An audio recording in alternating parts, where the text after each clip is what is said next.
බුදුහාඳුරු කියනවා මේ ලෝකේ ඉන්නවලු මහ කැතම විදියට කෑම ගන්න ಜಾති පහක්. පළවෙනි කෙනා බුදුරජාණන් වහන්සේ අංගුත්තර නිකායේ පංචක නිපාතයේදී පෙන්නනවා ආහාර හත්තක.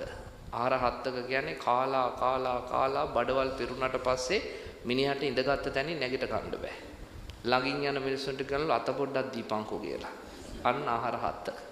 ඒ මිනිස්සු නැද්ද අපි අතර? ඉන්නවා ඔෆිස් වල එහෙම වැඩ කරද්දි කියනවා දැන් නම් නැගිට ගන්නත් බෑ වගේ අද නම් හොඳටම කෑවා කියලා. බුදුහාඳුර කියනවා ඔන්න කැත විදියට කෑම ගන්න පළවෙනිය ආහාර හත්තක. දෙවණියට බුදුහාඳුරෝ කියනවා දෙවණියට කැත විදියට කන මිනිහලු කාක මාසක. කාක මාසක කියලා කිව්වේ කාලා ස්මෘත්තා වෙන විදියට කාලා බෙල්ලටම. බෙල්ල ගාවටම කන මිනිස්සු දැකලා තියනා නේද? කාලා තව සද්දකුත් දානවා ඕක් ගාලා ඉස්සරහා ඉන්න මිනිහාට. එහෙමයි දැකලා බුදුහාඳුරෝ ඛණ්ඩ කිව්වේ කොහොමද මේ උපාසකම්මලා දන්නව ඇති? බත් පිඬු 3-4කට ඉඩ තියෙද්දි කන එක නවත්තන්නකෝ මේ පපුව හරියේදී නවත්තලා ඒ ඉතුරු ටිකට වතුර බීලා කෑම ගන්න එක අවසන් කරන්නකෝ. බලන්නකෝ බුදුහාඳුරන්ගේ ලස්සන ක්‍රමවේද. හැබැයි බුදුහාඳුර කියනවා මෙතෙන්ටම උගුරටම කාලා බැරි වෙලාවත් කට ඇරගෙන නිදාගත්තොත් කාක්කන්ට හොටේ දාලා කෑම ටික අදින්න පුළුවන්. ඔන්න කාක මාසක කිව්වේ ඒ જાතිය. අපි අතර ඕනෑ තරම් ඉන්නවා. අංක 3 කැත විදිහට කෑම ගන්න තුන්වෙනියා තමයි අලංසාටක. ඇඳන් ඉන්න ඇඳුම් ගලෝගෙන කනවා. ගිහි පැවිදි දෙපිරිස අතරම ඉන්නවා.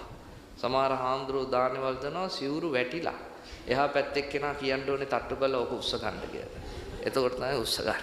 සමහරු හොඳ හැදියාවක් හික්මීමක් යටතේ හැදිච්ච අය නෙමෙයි. ගුරුවරු යටතේ හැදිච්ච අය නෙමෙයි. සමහර වෙලාවට ඉන්නවා කොහේ හරි ගිහිල්ලා වයසට ගිහිල්ලා සිවුරක් දාගෙන ආහාර නිසා මහාන වෙච්ච අය සිවුරු කඩාගෙන කනවා. හැබැයි ඒගොල්ලන්ට සිවුර ගැනවත් අවබෝධයක් නැහැ. දැන් හාමුදුරුවරුන්ට hina වුණාට හාමුදුරුව ගැන කියද්දි ගිහියොත් එහෙම තමයි. කණ්ඩ ගියාම ඇඟේ තියෙන එක ගැනවත් සැලකිල්ල නැහැ. ඔන්න ඒගොල්ලන්ට කිව්වා මොකක් කියලා? අලංසාටක. හතරවෙනියා බුදුරජාණන් වහන්සේ කියනවා නරක විදියට නපුරු විදියට කන මිනිහා තමයි ආහාර හත්තක කාක මාසක අලංසාටක ඊළඟ බුද්ධව මිතක. බුද්ධව මිතක කියලා කිව්වේ හොඳට කාලා උගුරටම කාලා ඉන්නවා. එයාට කණ්ඩ වෙන ඉඩ නැහැ. කවුරු හරි ඇවිල්ලා කියනවා අපේ ගෙදරත් රස කෑමක් කිව්වා මම මේ ටිකක් ගෙනාවා මේකත් කොහොම හරි කාපන් කියලා. දැන් පෙරේතකම වැඩි මොකද කරන්නේ? උදාහරණ කරනවා පැත්තකට ගිහිල්ලා උගුරට ඇඟිල්ල ගහලා වමනේ කරලා බඩේ ඉඩ හදාගෙන ඇවිල්ලා කනවා. සමහර ඉන්නවනේ එහෙම. කණ්ඩ දැක්කාම කියනවා පොඩ්ඩක් ඉන්න මම වොෂ්රූම් එකට ගිහින් එන්නම් කියලා බඩේ ඉඩ හදාගෙන ඇවිල්ලා ඉතුරු ටික කනවා. ඒගොල්ලන්ට කව බුද්ධව මිතක. පස්වෙනි වැරදි විදියට කන කෙනා කිව්වා තත්තා වට්ටක. එහිම වැටි කන කෙනා. හොඳට කාලා තවදුරටත් ඉඳගෙන කන්න බැරි වුණාම ටිකක් ඇලවෙලා කනවා. එහෙම කාලත් බැරි වුණාම නිදාගෙන හැන්දකිනුත් තරම් දා ගන්නවා. කන එක අතාරින්නේ නැහැ. ඒ නිසා කෑමටම ලොල් වෙච්ච කෙනා බුදුහාඳුර කියන තත්තා වට්ටක. අපේ පන්සලේ ඊයේ පෙරේද බලු පැටව වගේක් ගෙනත් දාලා මං හවස කිරි වගේක් හදලා දුන්නා. කිරි වගේක් හදලා දුන්නාම මේක හොඳට හිටගෙන කිරි ටික බිව්වා බඩ ගෙඩිය බෝලයක් වගේ පිම්බෙනවා. මට දැන් බයයි මේක පුපුරයි කියලා. මේක අතාරින්නෙම නැහැ. ඊට පස්සේ අර පීරිසිය ළඟ මේක ඉඳගත්තා. ඉඳගෙන බිව්වා කිරි ටික. තවත් පිම්බෙනවා බඩ ඒත් අතාරින්නේ නැහැ.